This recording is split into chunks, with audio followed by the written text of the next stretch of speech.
Que a graça e a paz de nosso Senhor e Salvador Jesus Cristo esteja em cada coração. É com muita alegria que nós estamos aqui para mais uma videoaula.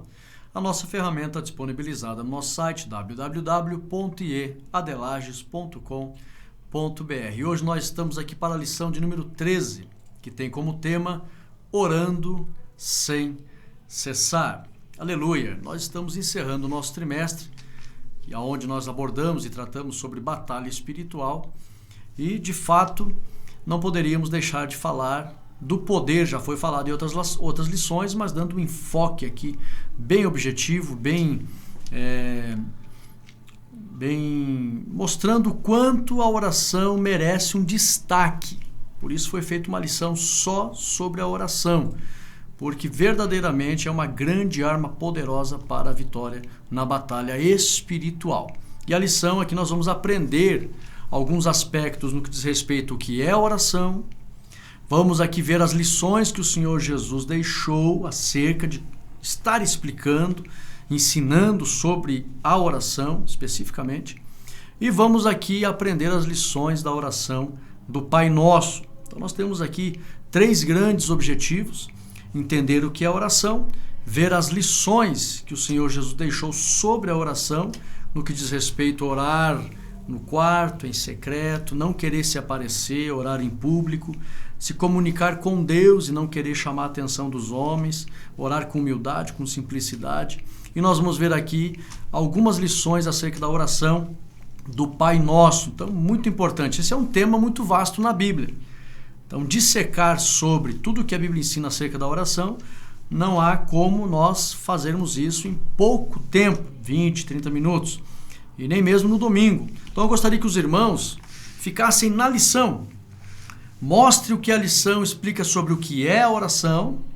Também as lições que Jesus ensinou ali no Sermão do Monte sobre a oração.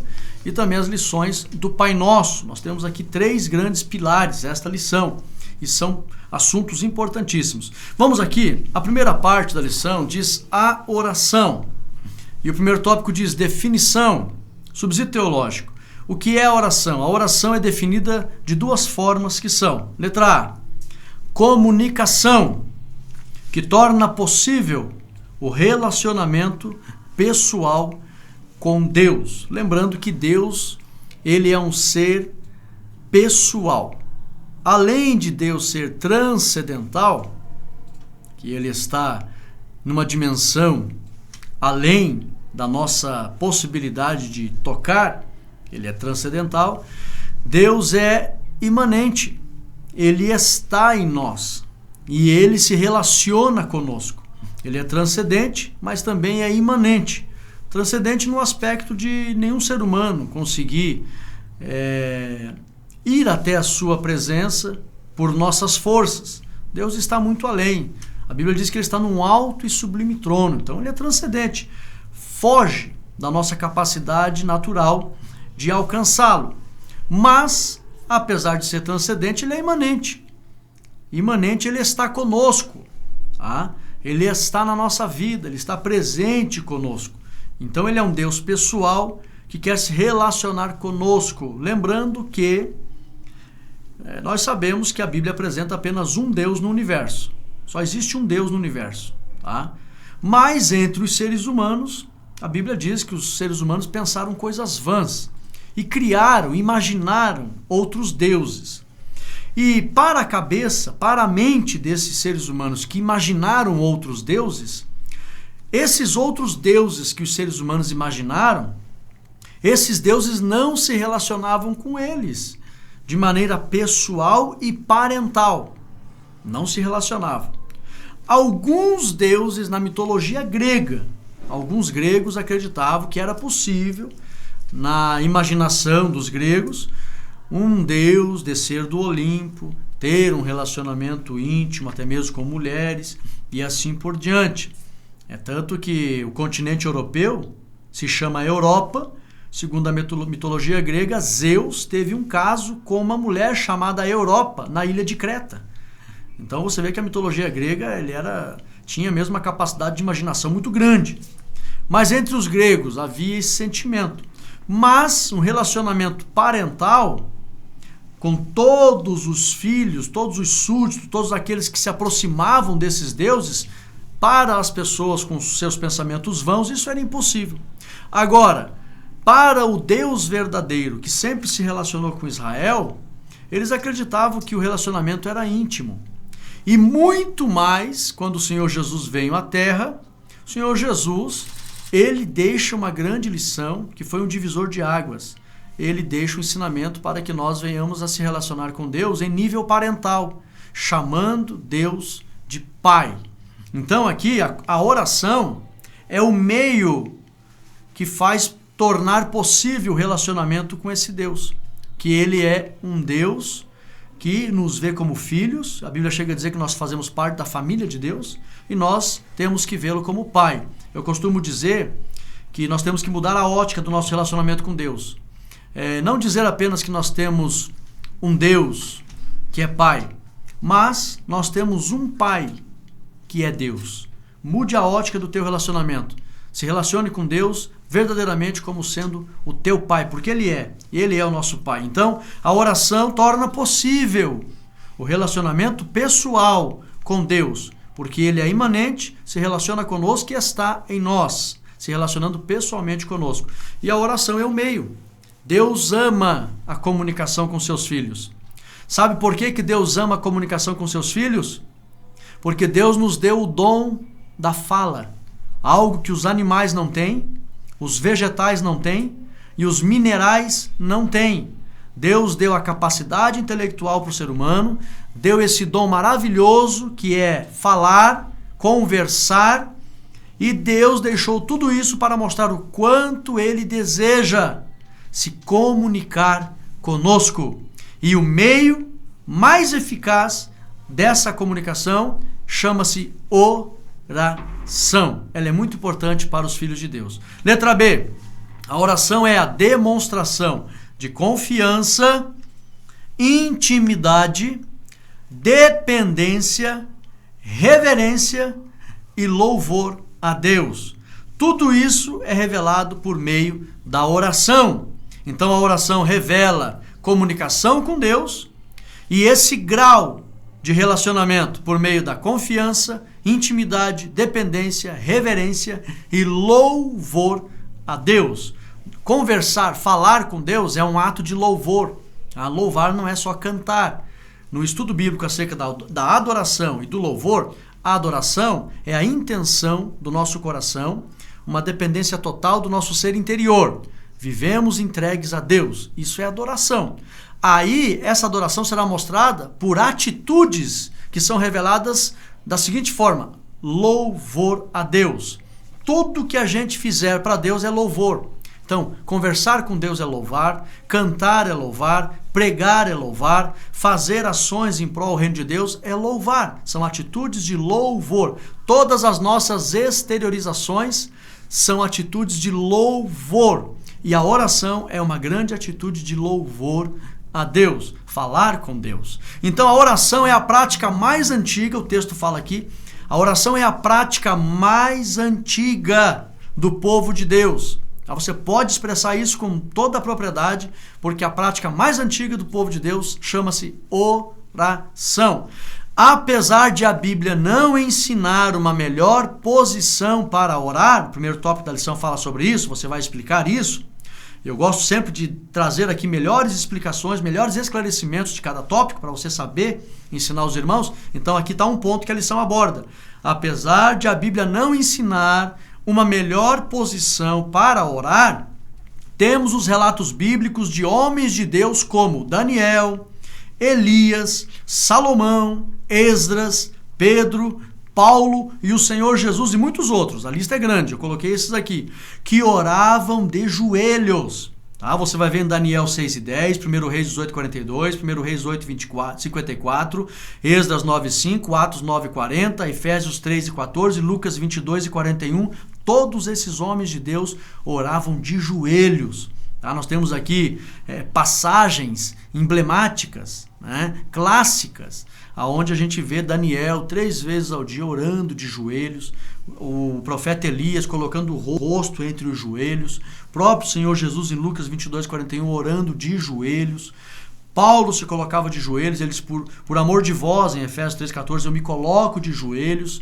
Então, se houver, como diz aqui no slide, se houver, tá? Se for possível, orar de joelhos demonstra mais reverência, louvor e adoração. Eu sempre costumo dizer que se a pessoa tiver condições e se prostrar diante de Deus, não foi só o corpo que se prostrou, porque o corpo só se prostra se o espírito estiver prostrado. Tá? Então, lembrando que a palavra adorar, traduzida do grego para o português, é prostrar-se ou lançar-se ao chão, conforme Mateus 15, 25. Quando você lê na Bíblia, chegando perto de Jesus, diante de Jesus, adorou, lá no grego está prostrou-se.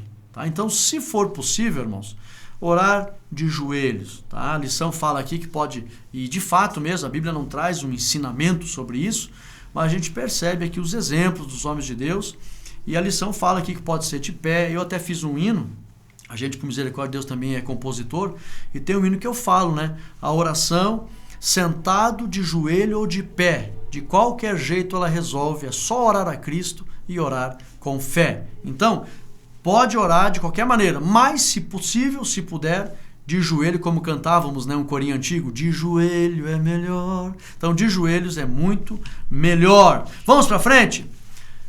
Temos aqui algumas frases interessantes que eu quero que você fale para os irmãos domingo. Olha só, uma igreja de joelhos é maior que um exército de pé. Aleluia! Próximo slide diz aqui, o diabo gostaria de voltar ao céu desde que ele não tivesse que dobrar os joelhos perante Deus. Olha só, irmãos, como é importante a oração, só que o diabo não se sujeita. A oração demonstra sujeição a Deus, dependência. O diabo não se sujeita e nem quer depender de Deus. Então, ele gostaria de voltar ao céu, mas ele sabe que o céu é lugar de reverência a Deus. E como ele não quer ser dependente, reverenciar, ele não pode entrar no céu. Olha só, o que você não conseguir resolver falando, resolva orando. O que não conseguir resolver de pé, resolva de joelhos, porque o que você não pode fazer, Deus fará por ti. Aleluia! Tudo isso por meio da oração. A oração é muito poderosa, viu? Então, nós estamos aprendendo sobre a oração. Segundo tópico, tópico 2, exemplos bíblicos. Então, nós vimos no primeiro tópico o que é a oração, tá? É um ato de se comunicar com Deus, é um ato de revelar para Deus muitas qualidades que Deus quer ver em nós, reverência, dependência, louvor, etc.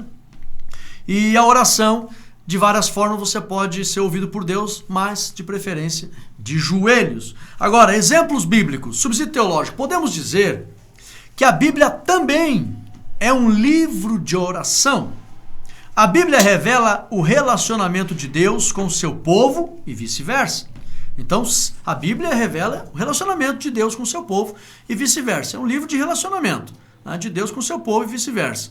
Agora, esse relacionamento acontece, olha só, todos os diálogos. Esse relacionamento acontece por meio de diálogos.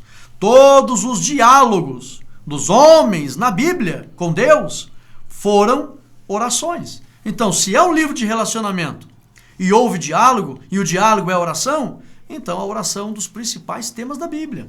Olha só, então podemos dizer que a oração é um dos principais assuntos da Bíblia. Em todas as dispensações, os homens sempre oraram a Deus. Vejamos, letra A, na dispensação da inocência, Adão já orava e falava com Deus. Lá em Gênesis 2, 22, 23, o diálogo com Deus é a oração. É claro que hoje, quando se fala em oração, se vem à memória assim, a questão da necessidade. A maioria das pessoas falam com Deus por necessidade. Mas orar não é só falar com Deus por necessidade. É se relacionar com Deus com prazer. Por prazer. E era o que Adão fazia na inocência. Falava com Deus por prazer. Por intimidade. Letra B. Na dispensação da consciência. Lá em Gênesis 3:10, Gênesis 4:26. Quando Caim falava com Deus, quando o próprio Adão, depois que caiu, né, falou com Deus, quando Deus foi procurar ele, eu ouvi tua voz e temi, tudo isso é oração, tá? Em situações diferentes, mas todo diálogo com Deus é oração. Então, na inocência, houve oração, diálogo com Deus. Na consciência, houve diálogo com Deus. Na dispensação do governo humano, lá em Gênesis 8 e 20, já na época de Noé, houve muito diálogo com Deus. Na dispensação patriarcal, Gênesis 15 e 2, todos os patriarcas, começando de José, sempre entraram em diálogos profundos com Deus.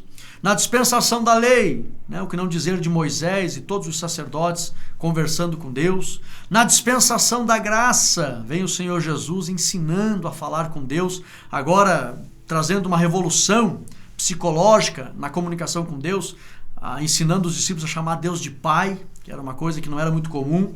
Então, verdadeiramente, a Bíblia é também o livro das orações. Lembrando que aqui tem uma figura que mostra um homem num altar. Sempre que a Bíblia falar de altar no Antigo Testamento, a Bíblia está querendo chamar a atenção para o diálogo com Deus, para a oração. Então não esqueça disso. Sempre que a Bíblia mostrar um altar, lembre-se da oração. Tópico 3. Jesus e a prática da oração. Lembrando que eu aqui vou sempre estudando tópico por tópico, viu? Quero desde já agradecer, os irmãos têm mandado mensagens que têm nos edificado, irmãos. Tem nos inspirado, viu? As mensagens que os irmãos têm colocado aqui são inspirações e alento, motivação, para que nós possamos fazer um trabalho aqui para a edificação do povo de Deus e louvor do reino. Nós não temos nenhum compromisso com glorificação humana, com ostentação humana. Isso não está no nosso coração, irmãos. Nós louvamos a Deus pela participação de vários estados, viu? Eu não vou mencionar aqui porque são muitos estados, os irmãos têm acompanhado, e eu quero louvar a Deus pela vida dos irmãos. Então, mais um tópico, tópico 3, Jesus e a prática da oração. Subsídio teológico. O Senhor Jesus é o exemplo máximo de uma vida de oração. Em toda a história da humanidade, Jesus foi o que mais orou a Deus e também pelos outros. Jesus foi um divisor de águas, irmãos. No Antigo Testamento, tinha muitos homens que falavam com Deus. E poucas exceções acontecia dos homens estarem orando pessoalmente pelas pessoas. Agora, no Novo Testamento, não que não tivesse, mas no Novo Testamento aparece o Senhor Jesus falando com Deus constantemente e orando por muitas pessoas. O apóstolo João chega a dizer no final do Evangelho de João que se fosse para escrever tudo que Jesus fez, os livros do mundo inteiro não comportariam. Tantas pessoas ele orou e impôs as suas mãos. Então Jesus foi o que mais orou a Deus e também pelos outros. Jesus orou em todos os momentos do seu ministério. Vejamos, letra A. Jesus orou no início do seu ministério, está lá em Mateus 4, 1 ao 2. Jesus orou no meio do seu ministério, em Lucas 10, 21, encontramos esta passagem. Jesus orou no final do seu ministério, lá na cruz, irmãos. No final, ele estava orando, falando com Deus. Lucas 23, 46. Podemos dizer que a oração foi uma das grandes marcas da vida terrena de Jesus. Aleluia! Se Jesus orou no início, no meio e no fim do seu ministério, está mais do que provado que Jesus tinha uma vida de oração.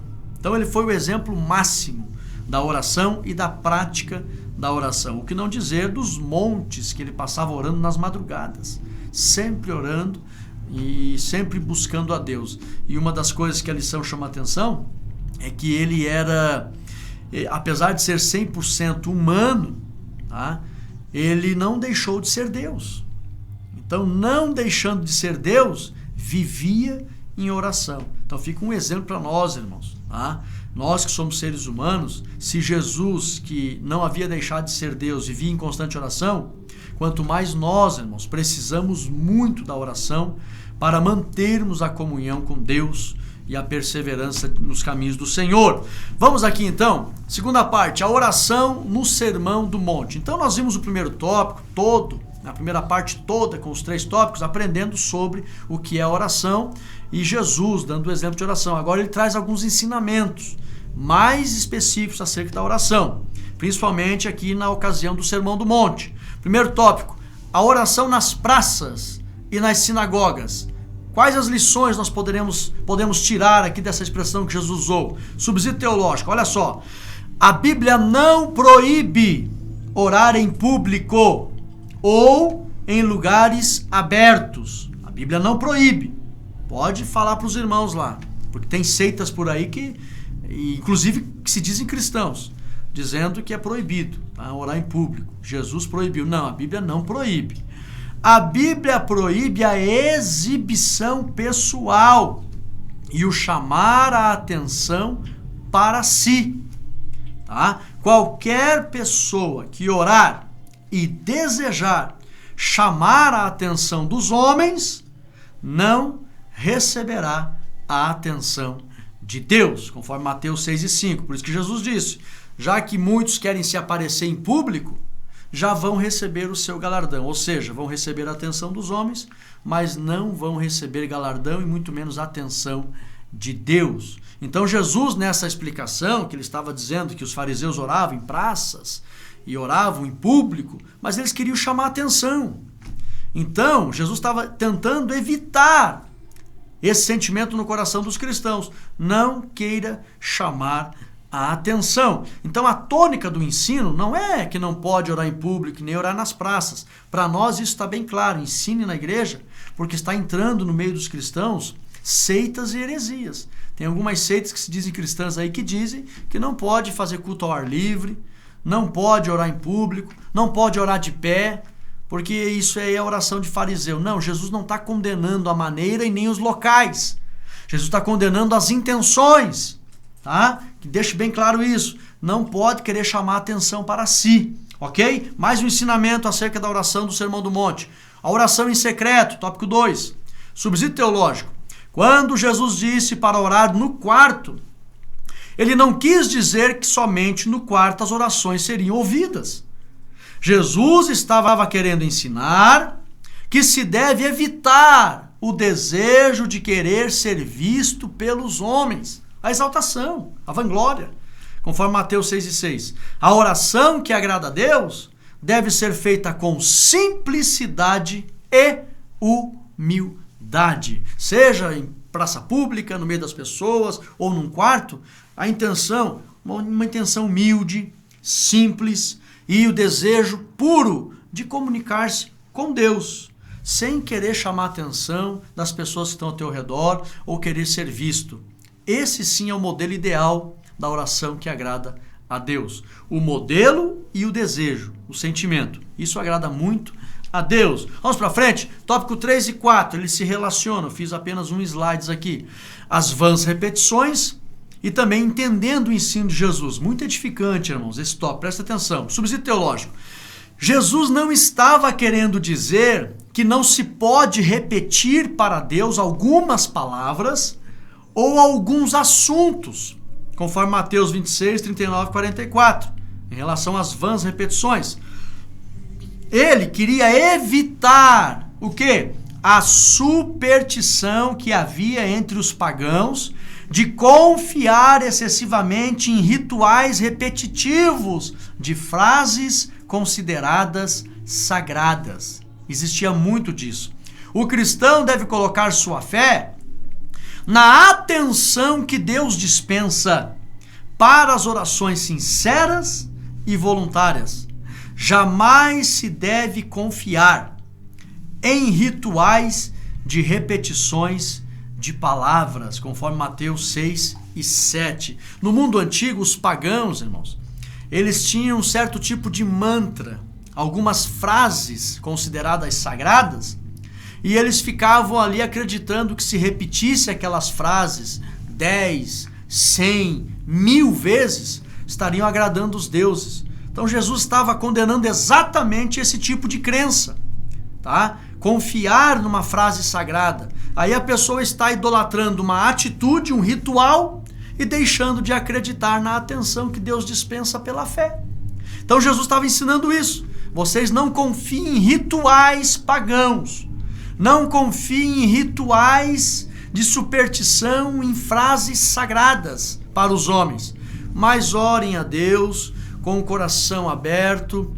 Tudo aquilo que voluntariamente subir ao coração, converse com Deus e pela fé, confie na atenção que Deus vai dar nesta oração sincera e voluntária. Aí sim, o cristão será abençoado. Agora, se eu confiar em frases sagradas, frases de pessoas que se consideram sagradas, então isso não agrada a Deus. Amém? Vamos para frente? Terceira parte. Aí então nós já vimos agora o segundo tópico, a segunda parte, né? Os ensinamentos da oração do Sermão do Monte. Agora nós vamos para a terceira parte, os ensinamentos acerca do Pai Nosso. Primeiro tópico, nosso Deus, subsídio teológico. Olha que interessante isso, irmãos, muito importante.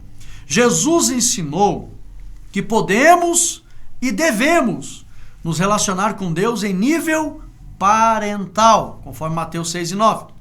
Essa expressão foi uma revolução no que diz respeito a relacionar-se com Deus. Por quê? No mundo antigo, as pessoas não se relacionavam com Deus em nível parental. Jesus deixou claro a realidade desse direito. Porém, muito importante isso aqui, deixou claro também, pediu a máxima ou o máximo de reverência ao iniciar a oração, reconhecendo a santidade de Deus, conforme Mateus 6 e 9. Meus irmãos, aqui Jesus ensinou que nós devemos nos relacionar com Deus em nível parental. Ele diz, vocês vão orar assim, Pai Nosso que estais nos céus. Isso aqui foi uma revolução. Muitos não tinham esse hábito. Os judeus mesmo não tinham o hábito de se dirigir a Deus chamando de Pai. Eles usavam o nome de Deus, que na verdade eles tinham medo de falar por causa do mandamento que diz, não pronunciarás o nome do Senhor teu Deus em vão. Então eles tinham tanto medo, irmãos, que a pronúncia exata do nome de Deus que Moisés falava, pronunciava, aquela pronúncia exata, aquela dicção de palavras, ela se perdeu no meio dos séculos. Se perdeu. Ninguém sabe exatamente qual era a pronúncia que Moisés usava, porque o povo, por causa daquele mandamento, tinha medo de falar o nome de Deus em vão. Eles reverenciavam tanto o nome de Deus, que quando eles iam escrever o nome de Deus, os copistas, quando chegava no nome de Deus, eles mudavam a pena, pegavam uma de ouro, para escrever o nome de Deus com muita reverência.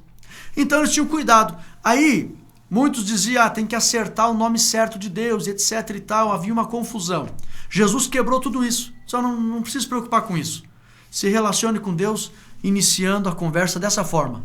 Pai Nosso que estais nos céus. Aleluia! Jesus aqui mostrou, irmãos, que é mais simples do que se imagina se relacionar com Deus. É só acreditar que Ele é Pai e chamá-lo de Pai. Porém, Ele deixa claro uma coisa. Olha, vocês têm esse direito de se relacionar intimamente como filho, em nível parental, mas não se estribem. Porque nós sabemos que tem filhos que não respeitam os pais. Tem filhos que, devido ao excesso de confiança e intimidade, perdem o respeito aos pais. Aí Jesus começa a oração dizendo, Pai Nosso que estais nos céus, santificado. Não esqueçam disso, viu? Não fiquem extremamente confiados porque são filhos de Deus e Deus é Pai e percam a reverência. Não. Sempre se relacione com Deus com total reverência e temor. Ele é Pai, mas Ele é santo. Então, santificado seja o vosso nome. Então ele traz esse ensinamento. Se relacionem com segurança em nível parental, mas não percam a reverência, sempre reconhecendo a santidade desse Pai amoroso. Então, Pai Nosso. Próximo ensinamento. Tópico 2. As nossas necessidades. Essa lição é muito rica, irmãos. Divulgue essa lição, viu? E espalhe na tua igreja. Diz, olha, irmãos, nós encontramos um canal ali na internet, uma lição centro-bíblica, um ensinamento centro-bíblica. Nós temos base para ensinar. Nós já trabalhamos com teologia. Hoje, o meu ofício de vida é exclusivamente o ensino. Eu sou professor de teologia já há mais de 15 anos. Eu vivo disso. Então, eu sou formado em teologia por universidades aqui do nosso estado. Então nós sabemos o que estamos ensinando, irmãos. Então você pode, não estou querendo me aparecer nem me vangloriar, não é isso. Mas é que tem tanta gente despreparada na internet, achando que sabe e não sabe, que é perigoso ouvir o ensinamento. Aqui você fique tranquilo, você vai ouvir um ensinamento centro-bíblico, todas as doutrinas da Bíblia, sem uma contradição teológica. Então aqui, divulgue esse vídeo, chegue na tua igreja, espalhe para os irmãos, ó irmãos, Acesse o canal da Igreja Evangélica Assembleia de Deus de Lages e ali as videoaulas é um ensinamento centro bíblico, sem medo de errar. Então nós temos aqui o tópico 2, diz assim, as necessidades. Olha só que importante isso aqui, irmãos.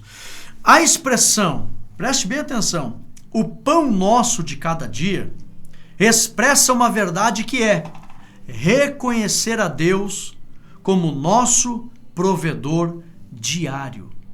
Quando Jesus, olha aqui para o irmão Rodrigo, quando Jesus disse o pão nosso de cada dia, estava querendo dizer, vocês agradem a Deus numa dependência diária e confiança total na provisão diária de Deus. O que Jesus estava querendo dizer? Vocês não confiem em si próprio para conseguir manter-se diariamente. Vocês confiem em Deus como provedor diário das vossas vidas. Deus deseja tanto, irmãos, que a gente confie exclusivamente nas suas provisões, no que Ele pode fazer por nós. Deus não se agrada num ser humano que acha que é capaz de fazer tudo sozinho. Por isso que Deus corrigiu o povo e corrigiu Davi. Quando Deus, não se sabe o que Israel fez contra Deus, mas a Bíblia diz que Israel pecou contra o Senhor. Na época de Davi, as 12 tribos estavam unidas, tá? O norte e o sul eram uma nação só. A Bíblia diz que Israel pecou. Deus quis tratar com o povo e Deus, está na Bíblia, que Deus incitou Davi a fazer um censo, a contar. Se Davi conta e não confia naquele número, Deus não ia se entristecer com ele e querer julgá-lo. Mas Davi contou e depositou a sua confiança no número do seu exército. Sabe quantos? 1.300.000 soldados. Uma das maiores potências de guerra do mundo antigo. Então Davi se orgulhou. A Bíblia diz que quando Davi contou, já Deus executou um juízo tremendo. Deus matou 70.000 soldados do povo. E aí Davi se desesperou, saiu correndo. Nesse episódio, Davi comprou o Monte Moriá por aproximadamente 11 mil reais, se fosse hoje. E, na verdade, se fosse hoje, no ciclo do Novo Testamento, era um pouquinho mais caro, né? A grama era 14, uma grama 14, um ciclo, aliás, 14 gramas, né? A grama está 20 reais, então daria 14 mil reais se fosse hoje. Davi comprou o Monte Moriá, onde está hoje a cúpula dourada ali dos árabes, né? E onde era o templo de Salomão. Ali Davi comprou, que era a eira de Araúna, né? Então Davi vai lá e compra e sacrifica a Deus para que Deus cessasse aquele castigo. E aí, quando Davi ele faz isso, e antes de Davi fazer isso, quando Davi se orgulha, a Bíblia diz que Deus mandou um anjo para destruir Jerusalém ainda. Davi se desespera. Então, irmãos, confiar em si próprio entristece muito a Deus. Por isso que Jesus diz, olha, Pai nosso que está... O pão nosso, Pai, de cada dia, o Senhor vem a prover. É o Senhor que nos mantém diariamente. Nossa força está no Senhor. Nossa capacidade diária está no Senhor. Nossa esperança diária está no Senhor. O homem que acha que pode viver diariamente sozinho está morto. Entristece a Deus. Então nós temos que atribuir a Deus a provisão diária para a nossa subsistência. Por isso que Jesus diz, o pão nosso de cada dia, dai-nos hoje. Eu gosto muito, irmãos, de trazer esses ensinamentos para que os irmãos saibam servir a Deus de melhor forma. Lembrando que nós não somos apenas professor de teologia, nós tivemos uma experiência pastoral. Pastoreei a igreja quase 10 anos, ensinando o rebanho. Então a gente tem várias experiências com o rebanho, com uma visão pastoral. Então nós temos aqui uma visão de ensino muito ampla e completa, não só para acadêmicos, não só para alunos, mas para todo o corpo de Cristo, ensinando como professor e como pastor. Então este ensinamento aqui, transmita na igreja. Deus quer que a gente reconheça que Ele é o provedor diário das nossas vidas. E nós não venhamos jamais confiar na nossa própria capacidade. Olha só, a expressão o pão não significa apenas os alimentos, mas tudo aquilo que precisamos para o bem-estar diário. Tudo aquilo, o pão é muito amplo ali, é proverbial. É bom lembrar que um dos grandes ensinamentos da oração do Pai Nosso é o espírito de união e coletividade entre os filhos de Deus. Por que isso, pastor Rodrigo? Olha só, todo tipo de individualismo e egoísmo é reprovado nas seguintes expressões. Letra A, Pai nosso, e não Pai meu. Letra B, venha a nós, e não a mim. Letra C, o pão nosso, não o pão meu. Letra D, dá-nos, não dê a mim. Letra E, perdoa-nos, não perdoe a mim. Letra F, nossas dívidas, não minhas dívidas. Letra G, não nos induzas e não me induza. Todas essas expressões no coletivo ensinam a evitar o egoísmo e a valorizar a comunhão e a união entre os irmãos. Aleluia! A oração do Pai Nosso, irmãos, é muito mais profunda do que a gente possa imaginar. Aqui, essas expressões no coletivo e no plural, Jesus está tentando evitar que haja no nosso coração individualismo, egoísmo, antropocentrismo e tantas coisas pertinentes ao eu. Jesus aqui autovaloriza a união e a comunhão. Ele, vocês orem, o que vocês desejam para vocês, desejem para todos. Tenham o mesmo sentimento. Porque o grande interesse de Deus é congregar o seu povo num só corpo. A oração do Pai Nosso é uma grande bênção para as nossas vidas. E nós chegamos à nossa conclusão. Aliás, o terceiro tópico, antes da conclusão, para encerrar, diz assim: o livramento dos perigos. Ainda a oração do Pai Nosso termina dessa forma. Olha só, subsídio teológico. Um dos sentimentos que mais agrada a Deus, irmãos, é o desejo de obedecê-lo e santificar-se em sua presença. Por isso, Jesus ensina a demonstrar diante de Deus o interesse em se separar do mal e não cair em tentações, conforme Mateus 6,13.